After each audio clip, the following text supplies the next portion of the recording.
हर रोज एक नई कहानी देखने के लिए चैनल को सब्सक्राइब करें और बेल आइकन दबाना ना भूलें। मधु अपने कमरे में बैठकर टीवी देख रही होती है। तभी मधु की माँ आती है और देखती है कि मधु आराम से टीवी देख रही है। ये देखकर मधु की माँ उसके सर पर मारते हुए बोलती है, पूरा घर बिखरा हुआ है, रसोई में कुछ खाना नहीं बना। अभी थोड़ी देर में तेरे पापा ऑफिस से आ जाएंगे, तब उन्हें खाने के लिए क्या देगी? खुद तो भूखी है, अपने बाप को भी भूखा ही रखेगी क्या तू? माँ, खाना ही तो बनाना है, मैं 5 मिनट में बना दूंगी, आप मुझे टीवी देखने दो। 5 मिनट में कैसे बनाएगी? बाहर से ऑर्डर करके ही मंगवाएगी ना। सब जानती हूँ मैं, काम करने के नाम पर तो तेरी सास निकलती है, और कहीं घूमने जाना हो तब तो बड़ी खुशी खुशी तैयार हो जाती है। माँ, आपको पता है मैं रसोई का काम कितनी जल्दी कर देती हूँ, लेकिन फिर भी आप ये बोल रही हो।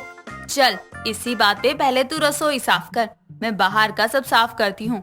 और हाँ, अपने पापा और हम सब के लिए तू आलू टमाटर की सब्जी, रोटी और रायता, साथ में सलाद बना कर रख दियो, आते ही होंगे वो। इतना बोलकर मधु की माँ बाहर हॉल साफ करने लग जाती है। कुछ ही देर में मधु रसोई भी साफ कर देती है और जो उसकी माँ ने बनाने को कहा था वो भी फटाफट से बनाकर मधु अपनी माँ को बुलाती है और उसकी माँ हाथ में झाड़ू लेकर आती है और सब काम हुआ देखकर कहती है, तुमने इतनी जल्दी खाना भी बना लिया और रसोई भी चमका दी। अभी तो मुझसे झाड़ू तक नहीं लगाई गई पूरे घर में, और तूने सब कर दिया। माँ, मैंने तो आपसे पहले ही कहा था कि आप बेफालतू की टेंशन ले रही हैं। अगर मैंने बोला था कि मैं काम कर लूंगी फटाफट से तो मैं कर लेती ना। अब देखो मैंने कैसे सारा काम कर दिया ना। वाह मेरी बेटी वाह, तेरे ससुराल वाले तो तुझसे बहुत ज्यादा खुश रहेंगे। तू इतनी फुर्ती से सारा काम करती है, तेरी सास तो तुझे कुछ बोल ही नहीं पाएगी। बस इसलिए ही मैं कुछ नहीं करती हूँ क्योंकि आप हर बात में बस मेरी शादी की ही बात ले आती हैं। आपको खाना बना हुआ चाहिए था ना, लो मैंने खाना बना दिया, अब पापा आएंगे तो उन्हें दे देना आप। ठीक है, तूने सब कर तो दिया है, बाकी बचा ही क्या है। मधु की माँ ने मधु के लिए एक बहुत ही अच्छा लड़का देखा था और बात आगे भी चला देती है। और कुछ ही दिनों बाद मधु की माँ मधु की बहुत ही धूमधाम से शादी कर देती है। शादी के अगले ही दिन जब मधु उठती है तो घर का पूरा काम कर चुकी होती है। तभी मधु का पति मयंक सुबह उठा ही था कि वो देखता है कि पूरा कमरा साफ था और सामने से मधु चाय लेकर आती है और मयंक को चाय का कप देते हुए मधु कहती है, अरे आप अब तक सो ही रहे हो, यहाँ मैंने रसोई का सारा काम कर दिया, चलो उठो चाय पी लो। कितना टाइम हो रहा है? अभी 6 बज रहे हैं, चलिए उठिए नहा लीजिए, मैं आपके कपड़े प्रेस कर देती हूँ। 6 बजे है? तुमने सारा काम कर लिया क्या? तुम क्या रात भर सोई नहीं थी? नहीं तो, मैं बस अभी आधे घंटे पहले ही तो उठी हूँ। तुम्हारा ये मतलब है कि तुमने आधे घंटे में रसोई का सारा काम भी कर लिया? तुम्हारे पास कोई जादू है क्या, इतनी जल्दी सारा काम? अरे आधा घंटा तो मुझे सोचने में लग जाता है। हाँ तो हर कोई आपकी तरह थोड़ी होता है, मैं तो ऐसी हूँ, काम जितना जल्दी हो जाए उतना ही अच्छा होता है। अब एक ही काम को धीरे धीरे करती रहूँ क्या? मधु ने इतनी जल्दी काम कर लिया था, ये देखकर तो मयंक बहुत हैरान हो जाता है और वो मधु को बोलता भी है, लेकिन मधु उसे आलसी बताकर अपनी सास को चाय देने चली जाती है। ऐसे ही धीरे धीरे दिन निकलते हैं और घर के सभी लोग मधु की फुर्ती को अच्छे से जान जाते हैं, क्योंकि वाकई मधु मानो एक टांग पर घर का सारा काम चुटकियों में कर दिया करती थी। कुछ ही दिनों बाद मधु की सास निर्मला और उसकी पड़ोसन रज्जू मोहल्ले में खड़े होकर इधर उधर की चुगली कर रहे थे। तभी मधु वहाँ आती है और बोलती है, माँ जी, आज शाम को खाना क्या बनेगा, मुझे बता दीजिए, मैं बना दूंगी। अरे निर्मला, तेरी बहू तो ऐसे पूछने आई है कि खाना नहीं 56 भोग बनाने वाली है। 3 लोगों का खाना बनाना है, ये तो तेरी बहू को भी पता होगा कि क्या बनाना चाहिए। आंटी, 56 भोग भी बना सकती हूँ मैं, कोई बड़ी बात नहीं है मेरे लिए 56 भोग बनाना। मैं तो माँ जी से बस इसलिए पूछ रही हूँ क्योंकि माँ जी अगर मुझे अभी ही बता देती तो मैं आधे घंटे में बना लूंगी। निर्मला, तेरी बहू तो कुछ ज्यादा ही तेज चलती है। बताओ, आधे घंटे में तो दाल ना पके तो ये आधे घंटे में पूरा खाना कैसे बना सकती है? कोई पागल बनाना तो तेरी बहू से ही सीखे। माफ करना आंटी, मैं फुर्तीली जरूर हूँ, लेकिन इसका मतलब ये नहीं कि मैं फुर्ती में आपको पागल भी बना दूँ। अरे दाल गैस पर रखकर आटा तो लगा ही सकते हैं, चावल साफ कर सकते हैं और दाल के होते ही चावल चढ़ाकर रोटी सेक लो। पता नहीं कैसे आधे घंटे से भी कम समय में काम पूरे दिन में करते हो। सुन लिया मेरी बहू का जवाब। अरे मेरी फुर्तीली बहू की रसोई में हर काम जल्दी ही होता है। कभी तेरे घर में मेहमान आए ना तो मेरी फुर्तीली बहू को लेकर जाइयो, सारा काम चुटकियों में कर देगी। मधु की बात से तो रज्जो का मुंह ही बंद हो जाता है और वो चुपचाप अपने कमरे में चली जाती है। धीरे धीरे दिन निकल रहे थे और मधु ने अपने ससुराल में एक अलग ही जगह बना ली थी जिसमें सब उसे बहुत मानते थे। कुछ दिनों बाद मधु अपनी सास के साथ अपनी सास की बहन रेखा के घर जाती है जहाँ शादी की तैयारियां चल रही थी। निर्मला राखी से अपनी बहू को मिलवाते हुए बोलती है, ये है मेरी बहू मधु। तू तो शादी में आई नहीं थी, तो अब मिल ले बहू से। अब क्या बताऊं दीदी आपको, शादी है घर में और आप तो अच्छे से जानती हैं कि जिस घर में शादी होती है उस घर में कितने सारे काम होते हैं। मैं तो सच में बहुत परेशान हो चुकी हूँ इन सब से। क्या हुआ मासी सासू माँ, आप इतना परेशान हो? काम ही तो है, वो तो हो जाएगा। क्या हो जाएगा बहू, यहाँ मेहमान बस मेहमान ही बनकर आए हैं। सबको टाइम से सब चाहिए, जैसे खाना पीना, लेकिन ये कोई नहीं देख रहा कि लड़की की शादी में आए हैं। कुछ हाथ ही बटा दे जिससे मेरी मदद हो जाए। बस इतनी सी बात को लेकर परेशान हो रही है रेखा तू? अरे हलवाई को लगा दे काम पर, तेरा भी काम कम हो जाएगा और लोगों के मुंह भी बंद हो जाएंगे। हलवाई लगाने के लिए अच्छे खासे पैसे भी होने चाहिए। मैंने तो हलवाई की बुकिंग बस शादी के दिन की है। अब रोज रोज 20-20 लोगों को खाना मैं अकेले ही बना लूंगी। आप इतना परेशान मत होइए, लगता है भगवान ने मुझ में फुर्ती आज के दिन के लिए ही दी है। आप खाने पीने की चिंता मत करो, मैं सब संभाल लूंगी। सबको समय से सब मिल जाएगा। पक्का ना बहू, तू सब कर लेगी ना? दीदी, आपकी बहू से अगर गलती से भी कोई भूल चूक हो जाएगी ना तो मुझे लोगों से ताने सुनने पड़ेंगे। बहू देख ले, सब कुछ अच्छे से हो जाना चाहिए। मासी आप टेंशन मत लो, मैं हूँ ना, मैं सब कुछ बहुत अच्छे से संभाल लूंगी।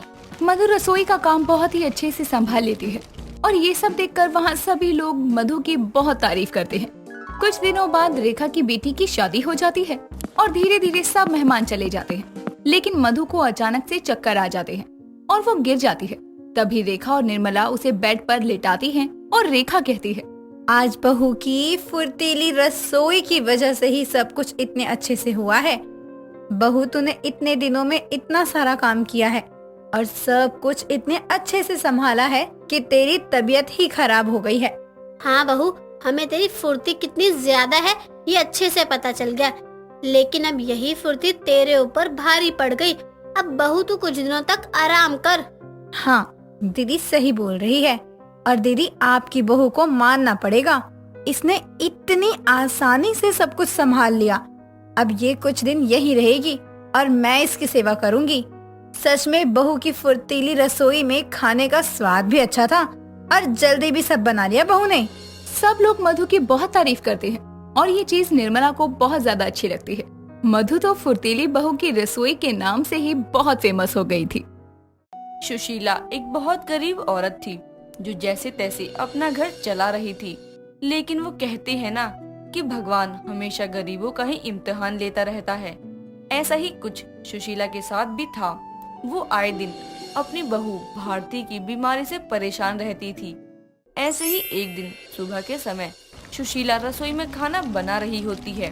तभी उसकी पड़ोसन गायत्री उसके घर आती है और उसे रसोई में काम करते हुए देखकर कहती है, तू अभी तक रसोई का ही काम कर रही है, तेरी बहू कहाँ है? उसके होते हुए भी तुझे काम करना पड़े तो बहू होने का क्या ही फायदा। अरे नहीं गायत्री, ऐसी बात नहीं है। मेरी बहू बहुत समझदार है और अपने घर की सारी जिम्मेदारी बहुत अच्छे से निभाती है, लेकिन जब वो ठीक ही नहीं रहती तो क्या करेगी बेचारी। तो तू उसे किसी अच्छे से डॉक्टर को क्यों नहीं दिखा लेती कि पता चले कि उसे क्या परेशानी है? तू क्या सोचती है, मैं नहीं चाहती हूँ कि अपनी बहू को अच्छे हॉस्पिटल में दिखा लूँ, लेकिन अपनी गरीबी की वजह से मैं पीछे हट जाती हूँ। अच्छे डॉक्टर को दिखाने की फीस ही हमारी पूरे एक दिन की मजदूरी हो जाती है। अभी कहाँ है तेरी बहू? अभी क्या हुआ है उसे? अभी वो अपने कमरे में लेटी हुई है। उसको कल रात से बहुत तेज बुखार है। डॉक्टर ने ब्लड टेस्ट के लिए कहा है, लेकिन मेरे पास पैसे नहीं है और भगवान ने एक बेटा दिया है, वो भी किसी लायक नहीं है। घर संभालने की जगह हमेशा दारू पीकर इधर उधर पड़ा रहता है। ना जाने भगवान सारे दुख हम गरीब लोगों के नसीब में ही क्यों लिख देते हैं। कोई बात नहीं, तू अपना घर का काम खत्म करके काम पर आ जाइयो, तब तक मैं चलती हूँ। सच में मेरे पास भी इतने पैसे नहीं है कि मैं तेरी मदद कर पाऊँ, वरना अब तक तो मैं कब का दे चुकी होती। तुझे दुखी या शर्मिंदा होने की जरूरत नहीं है। मुझे पता है अगर तेरे पास होता तो तू अब तक कब का मेरी मदद कर चुकी होती। सुशीला, एक बार सरकारी हॉस्पिटल में क्यों नहीं जाती है? वहाँ भी तो लोगों का इलाज होता है और तेरे पैसे भी कम लगेंगे। पहली बात कि मेरी बहू सरकारी हॉस्पिटल में जाने के लिए तैयार नहीं है। दूसरा, वहाँ भी बहुत से टेस्ट ऐसे होते हैं, दवाइयाँ होती है जिसे बाहर से लानी पड़ती है, और इस टाइम मेरे पास बिल्कुल भी पैसा नहीं है। डर लगता है कि कहीं ये गरीबी मेरी बहू की जान न ले ले, क्योंकि डॉक्टर ने जल्दी ही उसको बहुत सारे टेस्ट करवाने को कहा है। उसके बाद उसी के हिसाब से दवाइयाँ शुरू करेंगे। तू चिंता मत कर, सब ठीक हो जाएगा। एक बार अपने बेटे से भी बात करके देख, शायद अपनी पत्नी की बुरी हालत देखकर ही कुछ समझ जाए।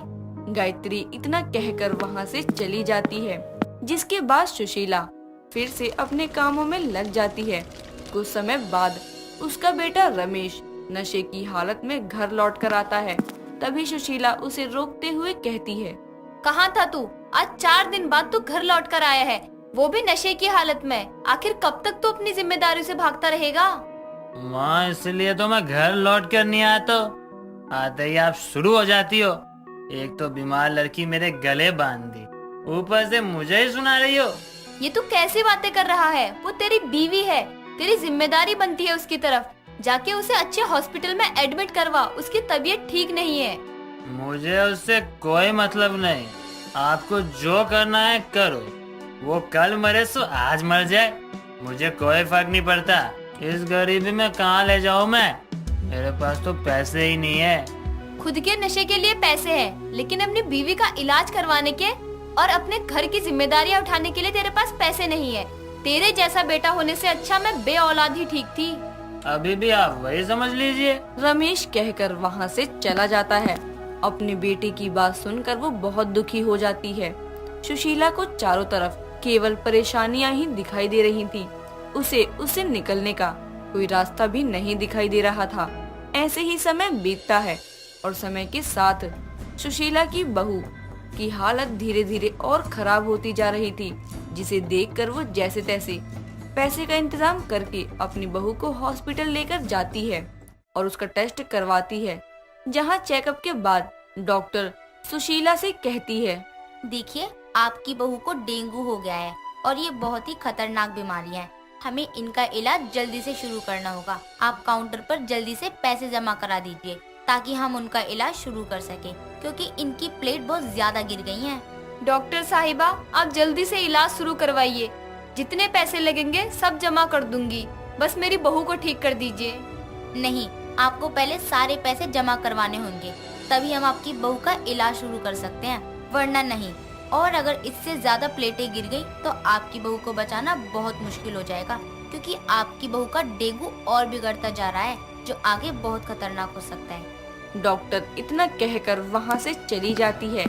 डॉक्टर की बात सुनकर सुशीला अपना सर पकड़कर जमीन पर बैठ जाती है। तभी उसकी बहू उससे कहती है, माँ जी, मुझे मर जाने दीजिए। मेरी वजह से ज्यादा परेशान मत होइए। जब मेरे पति को ही मेरी जरूरत नहीं है तो मैं जिंदा रहकर भी क्या करूँगी? नहीं बहू, तू चिंता मत कर, मैं कुछ न कुछ करके पैसे का इंतजाम कर लूंगी और तू जल्दी ठीक हो जाएगी। जिसे अपनी माँ की कदर नहीं है वो अपनी पत्नी की क्या करेगा? तू आराम से यही लेट, मैं अभी आती हूँ। सुशीला इतना कहकर भागते हुए अपने मालिक राजवीर के घर मदद मांगने के लिए पहुँच जाती है, जहाँ पहुँचकर उसे पता चलता है कि वो कुछ दिनों के लिए बाहर गए हैं। जिसे सुनते ही वो और भी परेशान हो जाती है। तभी वो राजवीर की पत्नी उर्मिला से कहती है, मालकिन, अगर मालिक बाहर गए हैं तो आप मेरी मदद कर दीजिए। मेरी बहू को डेंगू हो गया है, उसकी हालत बहुत ज्यादा खराब है। उसे हॉस्पिटल में अकेला छोड़कर आई हूँ। पैसे न होने की वजह से डॉक्टर ने उसका इलाज रोक दिया है। तुम गरीबों के पास अपने मालिकों से पैसे हटने के लिए और कोई बहाना नहीं होता है क्या? कभी अपने घर वालों को मार देते हो, कभी बीमार कर देते हो। कितने बेशरम होते हो तुम गरीब लोग। ये शौक आप अमीरों के होंगे मालकिन। हम गरीबों के पास घर परिवार के सिवा और कुछ नहीं होता। हमारे लिए वही हमारी धन दौलत होती है। हम पैसों के लिए उनका और उनके नाम का इस्तेमाल कभी नहीं करेंगे। तेरी इतनी हिम्मत कि तुम मुझे सुनाए? अब तो अगर वो तेरी मदद करने वाले होते भी ना, तो भी मैं कभी उन्हें तेरी मदद करने नहीं देती। तू अभी निकल जा मेरे घर से। मालकिन, आप गलत समझ रही हैं। मुझे माफ करिए अगर आपको मेरी बात बुरी लगी हो तो, लेकिन मुझे पैसे दे दीजिए, मेरी बहू की जान बच जाएगी। तू खुद जाती है या धक्के मार के भगाऊं? उर्मिला की बात सुनकर सुशीला निराश मन से वहाँ से चली जाती है। उसे अब कुछ नहीं समझ में आ रहा था कि वो अपनी बहू की जान कैसे बचाए। वो निराश मन से रोते हुए हॉस्पिटल पहुँच जाती है। तभी डॉक्टर उसके पास आकर कहती है, आपकी बहू अब ठीक है, आपने समय रहते ही पैसे जमा करा दिए, वही सही हुआ, वरना उसको बचाना मुश्किल हो जाता। अब चिंता की कोई बात नहीं है, उसका इलाज चल रहा है। डॉक्टर की बात सुनकर सुशीला बहुत हैरान हो जाती है, ये सोचकर कि आखिर पैसे किसने जमा करवाए। वो ये सब सोच ही रही होती है कि तभी उसका मालिक राजवीर वहाँ आता है और उसे कहता है, अब तुम्हें चिंता करने की कोई जरूरत नहीं है। मैंने तुम्हारी बहू के इलाज के लिए सारे पैसे जमा करवा दिए हैं। उसके इलाज में कोई कमी नहीं आएगी। लेकिन मालकिन ने तो कहा आप बाहर गए हैं, तो फिर आप यहाँ कैसे आए? जब तुम मेरी पत्नी से मदद मांगने के लिए मेरे घर आई थी, तभी मैं वापस आ गया था और मैंने तुम दोनों की बातें सुन ली और मैं बिना देर किए सीधे हॉस्पिटल आ गया ताकि तुम्हारी बहू की जान बच जाए और जो मेरे साथ हुआ पैसा ना होने की वजह से वो तुम्हारे साथ ना हो। मैं कुछ समझी नहीं मालिक। जब मेरे हालात ठीक नहीं थे तो पैसे ना होने की वजह से मैं अपनी माँ की जान नहीं बचा पाया था। आज तुम्हारी बहू की जान बचाकर मेरा दुख कुछ कम हुआ है। मैं आपका किन शब्दों से शुक्रिया करूं, मुझे समझ नहीं आ रहा है। आपने भगवान बनकर मुझ गरीब की मदद करी है। मैं आपका यह एहसान कभी नहीं भूलूंगी। इसमें एहसान की कोई बात नहीं है। तुम मेरे यहाँ काम करती हो, उस नाते तुम्हारी मदद करना मेरा फर्ज बनता है। राजवीर इतना कहकर वहाँ से चला जाता है और इस तरह से सुशीला लाख मुसीबतों को झेलने के बाद अपनी बहू भारती की जान बचाने में सफल हो जाती है। इस कहानी से ये साबित होता है कि भले ही देर से सही, लेकिन अच्छे लोगों के साथ हमेशा अच्छा ही होता है। दोस्तों, अगर आपको ये कहानी पसंद आई तो इसे लाइक करें, शेयर करें और कमेंट करके बताएं कि कहानी में आपको सबसे अच्छा क्या लगा।